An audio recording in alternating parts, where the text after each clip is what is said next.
السلام علیکم ورحمۃ اللہ وبرکاتہ۔ چینل جرنی تھرو دا قرآن میں آپ کا خیر مقدم ہے۔ 10ویں روزے کی مناسبت سے آج 10ویں پارے کا خلاصہ پیش خدمت ہے۔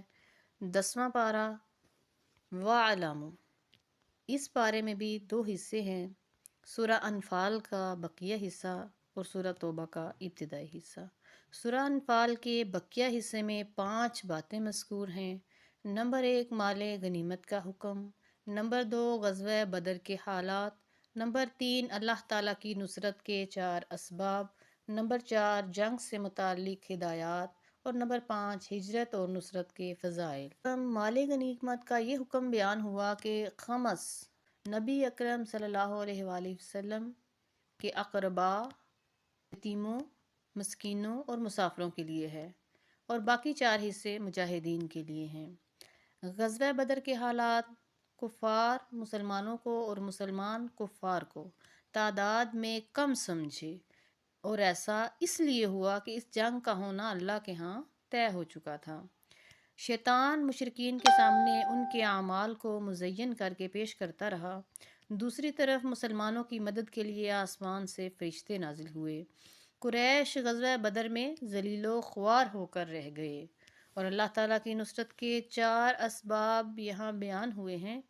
میدان جنگ میں ثابت قدمی، اللہ تعالیٰ کا ذکر کثرت سے کرنا، اختلاف اور لڑائی سے بچ کر رہنا، مقابلے میں ناموافق امور پر صبر کرنا۔ جنگ سے متعلق یہ ہدایات دی گئیں کہ دشمنوں سے مقابلے کے لیے مادی، عسکری اور روحانی تینوں اعتبار سے تیاری مکمل رکھیں۔ اگر کافر صلح کی طرف مائل ہوں تو صلح کر لو۔ ہجرت اور نصرت کے فضائل بیان ہوئے کہ مہاجرین اور انصار سچے مومنین ہیں۔ گناہوں کی مغفرت کا وعدہ کیا گیا اور رزق کریم کا بھی وعدہ کیا گیا۔ سورہ توبہ کا جو ابتدائی حصہ اس پارے میں ہے، اس میں 2 باتیں مذکور ہیں۔ نمبر 1 مشرکین اور اہل کتاب کے ساتھ جہاد، اور نمبر 2 مسلمانوں اور منافقین کے درمیان امتیاز۔ نمبر 1 مشرکین اور اہل کتاب کے ساتھ جہاد۔ مشرکین سے جو معاہدے ہوئے تھے ان سے برات کا اعلان ہوا۔ اس سورہ کا آغاز ہی براءۃ من اللہ، یعنی اللہ تعالیٰ بری الذمہ ہے ان سے جو مشرکین ہیں۔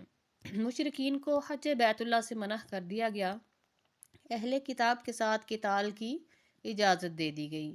مسلمانوں اور منافقوں کے درمیان امتیاز کرنے والی بنیادی چیز غزوہ تبوک بنی۔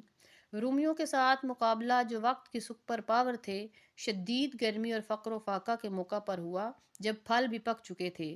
مسلمان سوائے چند کے سب چلے گئے، جبکہ منافقین نے بہانے تراشنے شروع کر دیے، اور اس طرح پارے کے آخر تک منافقین کی مذمت کا بیان ہے۔ یہاں تک فرما دیا گیا کہ اے پیغمبر صلی اللہ علیہ وآلہ وسلم، آپ 70 بار بھی استغفار کریں تو بھی اللہ تعالیٰ ان کی مغفرت نہیں کرے گا، اور اگر ان میں سے کسی کا انتقال ہو جائے تو آپ ان کی نماز جنازہ نہ پڑھیے گا۔ پھر ان مسلمانوں کا بھی ذکر ہے جو کسی عذر کی وجہ سے اس غزوے میں نہ جا سکے۔ مزید یہ بتا دیا گیا کہ مشرکین نجس ہیں، اور اگر تمہیں اپنے رشتہ دار، مال، اولاد وغیرہ اللہ کے راستے میں جہاد سے زیادہ پسند ہیں تو پھر اللہ کے فیصلے کا انتظار کرو، اور اللہ فاسقوں کو ہدایت نہیں دیتا۔ کفار سے جزیے کا بیان بھی یہاں ہوا، اور زکوٰۃ کے مصارف بھی بیان کیے گئے۔ یہاں پہ اس پارے کا خلاصہ مکمل ہوا۔ انشاءاللہ پارہ نمبر 11 کے خلاصہ کے ساتھ ملاقات ہوگی۔ اپنا خیال رکھیے اور اپنے اس چینل کا بھی۔ والسلام علیکم ورحمۃ اللہ وبرکاتہ۔